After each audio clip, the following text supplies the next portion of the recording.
Hello and welcome, I am Scrapperlock, and this is City of Villains on the Rebirth server. We are doing Iron Man mode with Lethal Exposure, our Corruptor. And I've got us working on Kalinda as a contact because we don't have any other contacts except Dr. Graves, whose story arcs I refuse to do because I hate them. So I don't think we can do detective or whatever the newspaper missions yet, broker missions. I think that's post level 10. So for right now, we're going to try and defeat Burke and Birch and all of his negotiators for Kalinda. He is an operative that has gone rogue and is working with the longbow. So we're doing Iron Man mode with this character, which remember means if we face plant outside or if we face plant in a mission, unless we've leveled up already in that mission, we cannot resurrect. We must delete the character. We've already lost one character. Around episode 11 or 12, we lost our Guardian, Captain Cyclone, at level 19 to a level +1, a level 20 Anathema Lieutenant lost. And we'll see who, if anyone, is the death of this character. I can't imagine it will take as long because this character doesn't have as really, the Guardian had good defenses, including defense against psionics. This guy has no defenses right now, only attacks and a self-heal. So, and most of his powers are debuffs to the enemy rather than defenses for himself. So I think we're probably going to have a tough time surviving to level 19 with this character, but we are obviously going to try to live as long as we can. So we should be fighting +0 enemies here, and we're fighting longbow.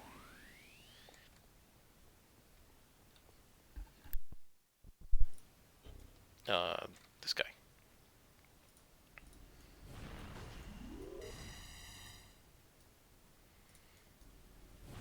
Right now we do not have the ability to just use our powers, our regular power set powers. We're going to need to keep using the Nemesis Staff until we get some dual origin recharge enhancers on these powers, until we maybe get another attack power.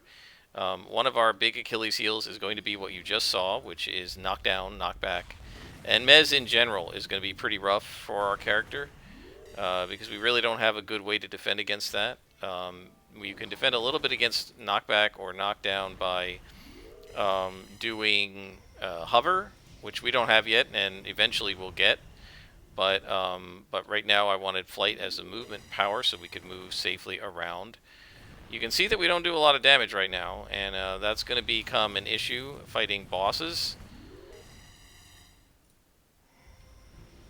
And our heal only heals us up a little bit until we get heal enhancers on it. That is going to be the case. So yeah, this character has a lot more vulnerabilities. The other character already had a defense toggle at this point, the Guardian, which would have helped him against some of that, and by 10th or 12th level had a Mez defense.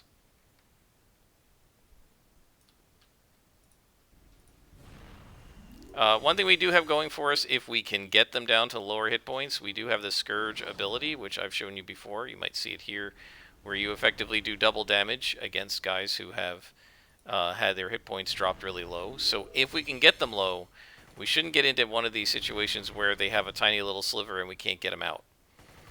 They will already have been debuffed by these powers to be at minus defense. And then we will be able to use Scourge with our power set powers, but not with the Nemesis Staff to,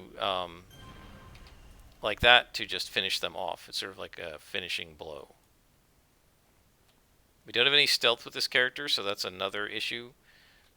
It's going to be very difficult to keep him alive, I think. So there are 2 lieutenants in this spawn. So we just got to do the best we can. Ouch.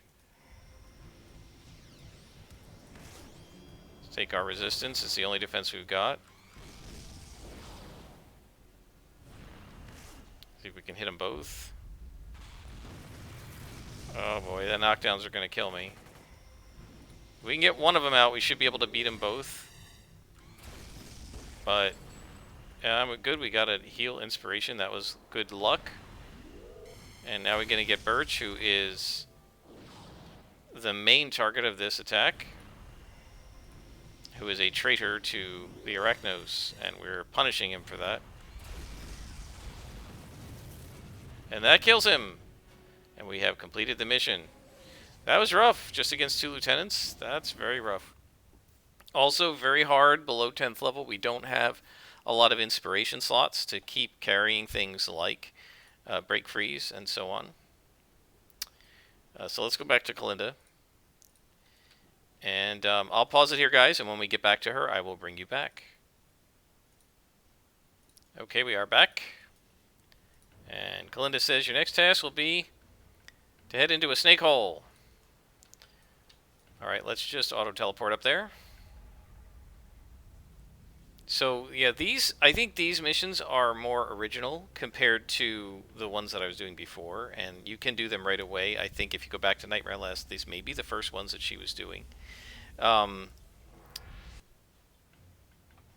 And so these are more like that teach you the basics of Mercy Island and make you run all over the island so you learn the geometric layout.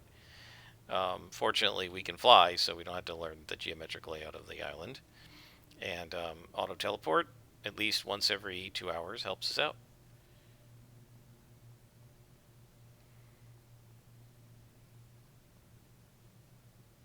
So now we are defeating Saphus and his guards, who is a snake man. We'll see how we do against these snake guys. My recollection is that the lieutenants are tough, but the minions aren't so bad. But my recollection is from being a mastermind and being a dominator, not a corruptor. So I've never actually done this with a corruptor. In fact, this is now the highest level corruptor I've ever had, because I think I got one to 5th or 6th level on Homecoming. So we're pretty much at the highest I've ever been for a corruptor, because I never really worked on one before. So far I'm enjoying the character, maybe more than I thought I would, but this, having 0 defense in anything, is very weird for me. Only my Dominator is pretty much the only character I've ever played to, double-digit levels that had no defense against anything. Even a Peacebringer has, if you don't have defense against the voids, at least you have defense against other things. Okay, this is going to be very painful.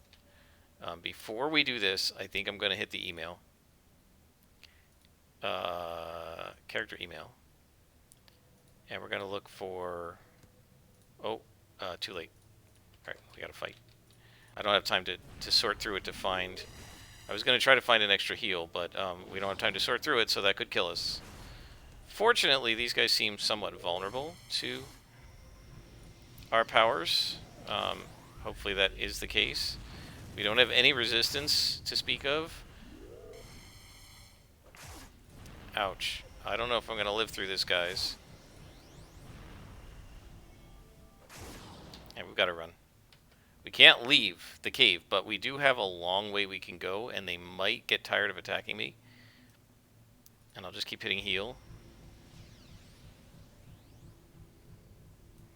By the way, a lot of people control click this, but we don't have enough endurance to do that yet.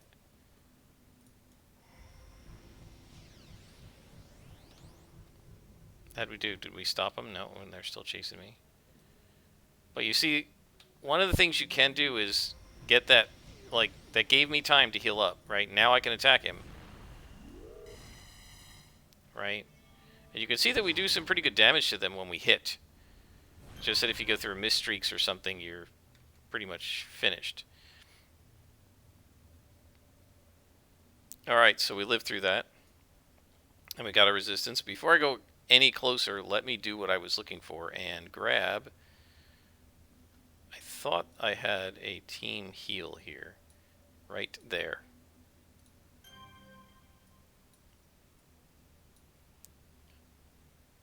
Yeah, we're going to run out of these much faster than we did on the other character. Okay. We're going the wrong way. No, we're going the right way. Okay. So we're going to head south. There's one more guy. Yeah, 3 yellow cons against us level 7 is pretty brutal. Now, if we get to level 8, then we can do a single res inside the mission. Did I actually kill the other guy? I must have. Maybe with a dot? DOT? Damage over time?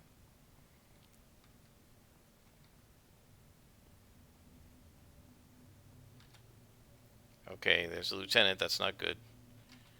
See if we can pull the white con out of there. Nope, we got them both.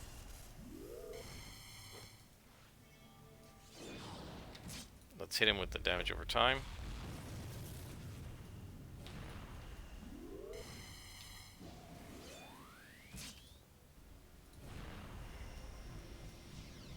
So what a lot of people do with that heal is just control click it and let it automatically fire every chance it's reloaded. The problem with that is it uses up a lot of endurance. So we can't realistically do that until we've at least got some endurance reducers on it. And trainers aren't going to be enough. We're going to need to have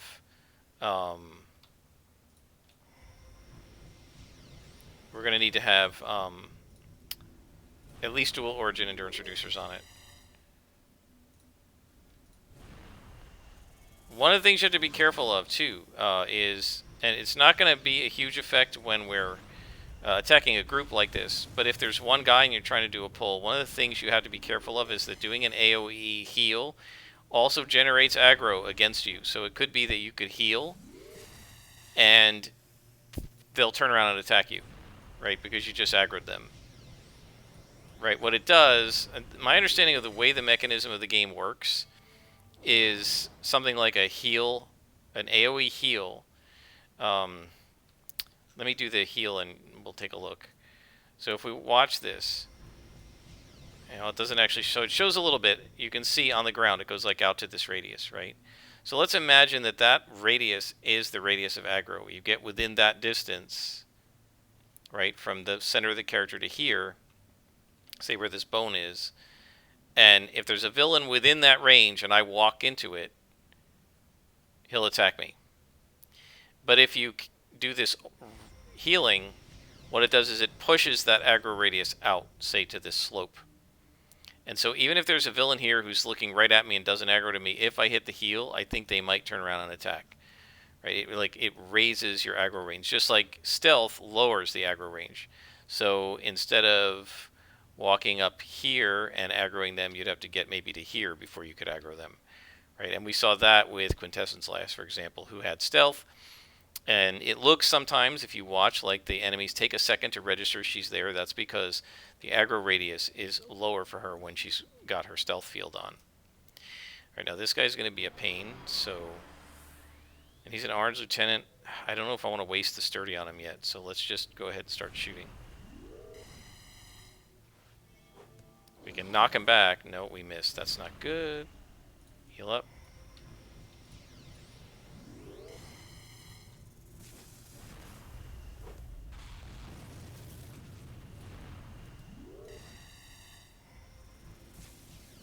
I do like that the heal animation does not lock you in place.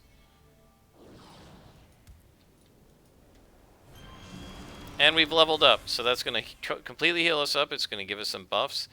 It means that we can res one time in this mission if necessary.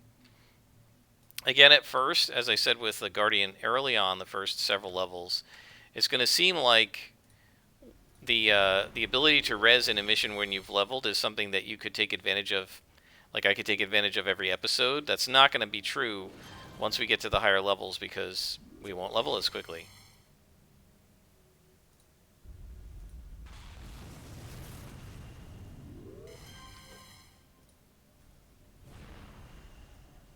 Good, we got another sturdy. I like that.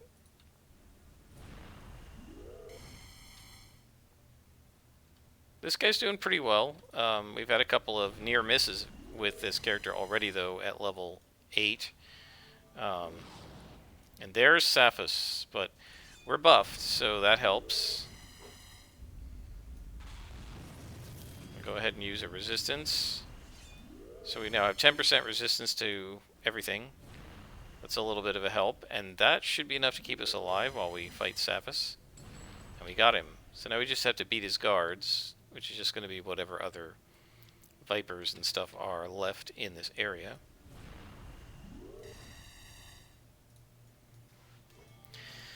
So now we're at level 8, we get another power. I'm not sure, should we get another attack? We have a cone available, or should we get one of our debuffing abilities? I guess the question is going to be, what's it debuffing? It's like, if it's going to debuff their 2-hit, then we definitely want that. If it's going to slow them, I don't know that we want that quite yet. So we'll just have to see. So we completed that mission. And I don't know if we can call Kalinda yet. No, but we got to go over there anyway to level up. So I'm going to pause it here, guys, and when we get back to Kalinda, I will bring you back. Alright, folks, we are back. There's Kalinda. And we're going to pick up a mission against the infected. But before we go to see them, we are going to our trainer. And level up. Let's see what's offered. Accelerated metabolism. Target is self. That gives us Mez defense.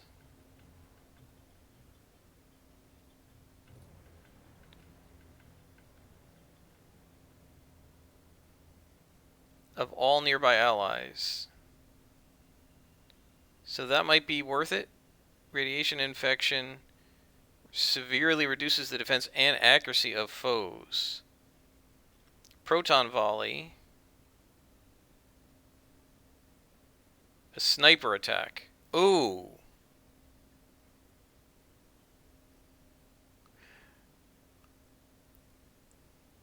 I think I'm going to go for the proton volley actually first. I like that.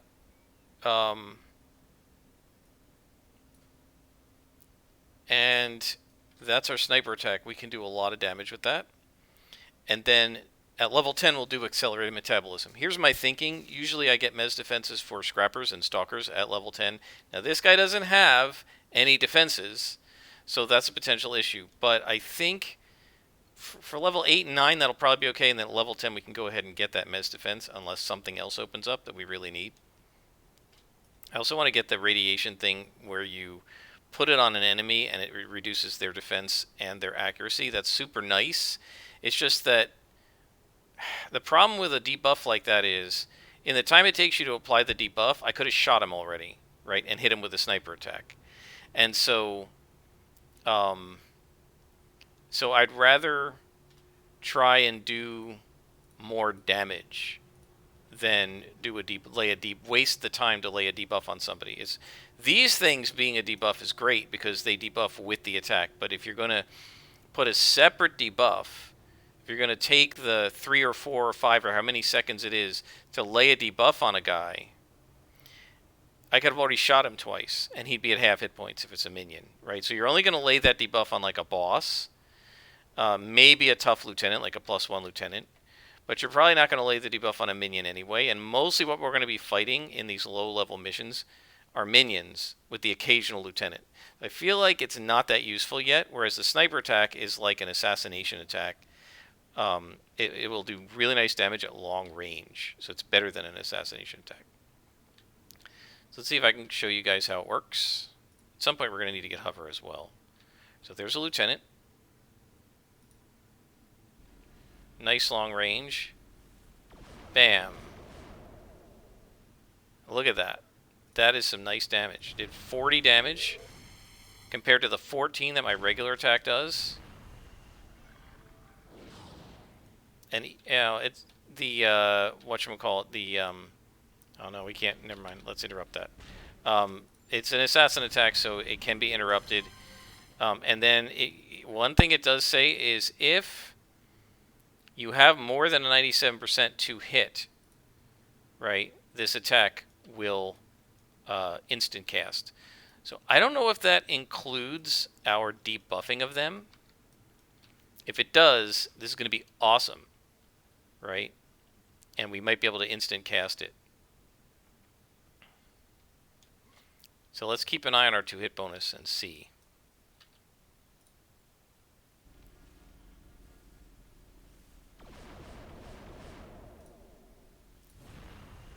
Well, so the last to hit is always going to be 95%. So I don't know how do you ever get greater than a 97%? I don't know. Yeah, so that's not instant cast. So I'm not sure how that works exactly.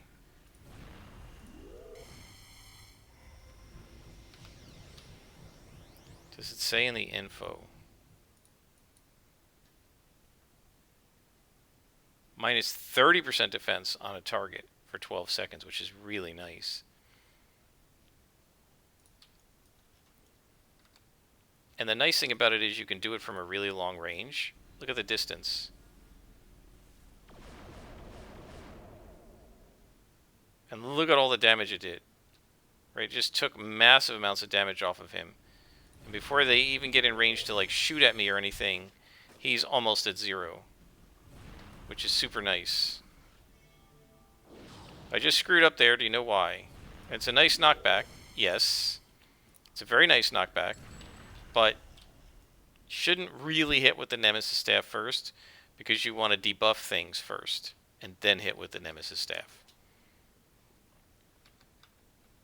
It looks like we got everybody in here. We're going to eliminate the infected, so I guess this is a defeat all. Guess is this will probably be our last mission for the episode. How far in are we? Because we're 21 minutes in, yeah, so I don't think we'll be able to get any further than this.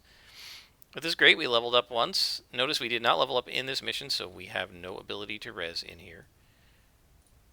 And let's go ahead and snipe.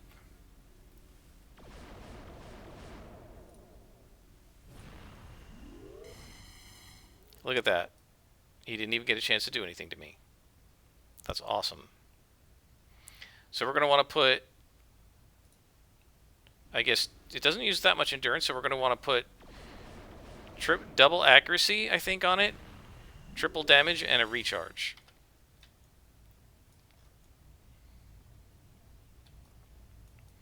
Or actually, there might be an interrupt speed reduction enhancement. I never think of that.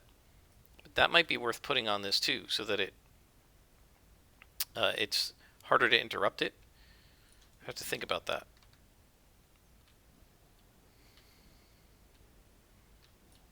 But it's really nice to be able to be this far away and just...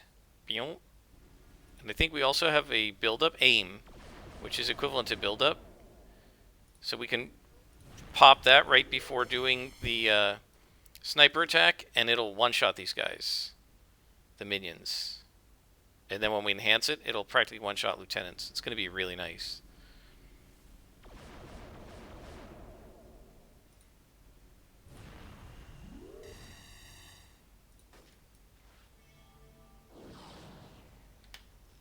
And that you can see this character is already becoming more effective because of that sniper shot.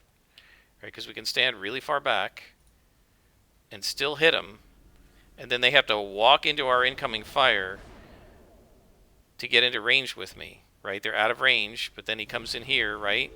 So right when that was in range, the sniper shot, all that distance from there to like here is the sniper shot's range, right?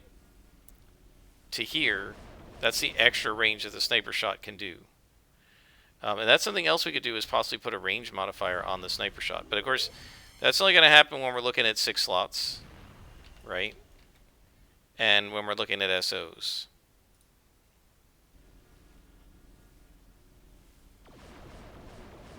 Missed. Shame.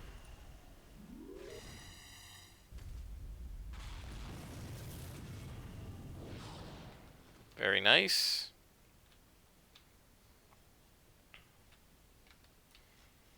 Yeah, so sniper shot is something blasters had in, and I think defenders in the original game, and it was the type of shot that Assassin Strike was based off of, right? They based the mechanism of Assassin Strike, where it's interruptible and it does a huge amount of damage and everything. They based that on how sniper shot works. It's just melee instead of ranged, right? And it does a little bit more damage base, but it's the same basic mechanism. Look how far we are. Right? And when you're on a team, a lot of times you can use that, like the blaster can snipe, and then the enemy has to run through a hail of bullets to get to you. Now we're a little out of range here, it looks like. Let's see if we can get onto this pipe. That's not what I wanted. Alright, let's hover up, or fly up, and land. Okay, we should be able to hit him from here. By the way, that is an awesome both visual and sound effect. Just so cool.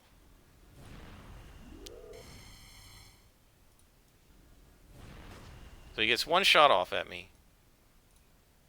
Right?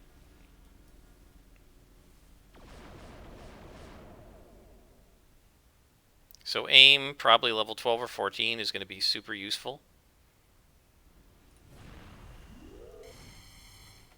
And there we go.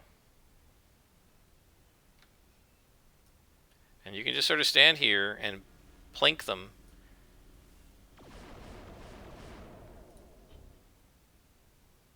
And then whenever they get into range, you just shoot them. It's great.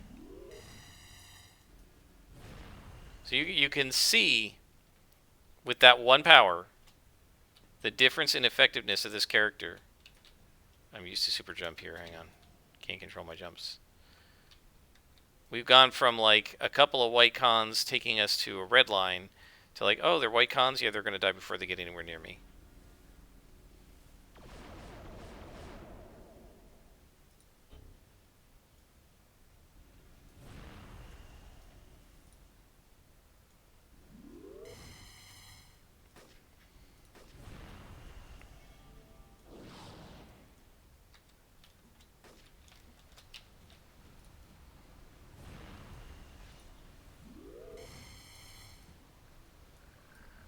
Come on, area effect, let's go.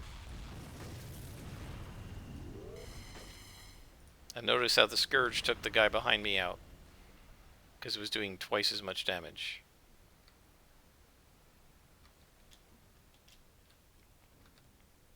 And there's one guy here. Now let's snipe him. Yeah, proton volley, I love it.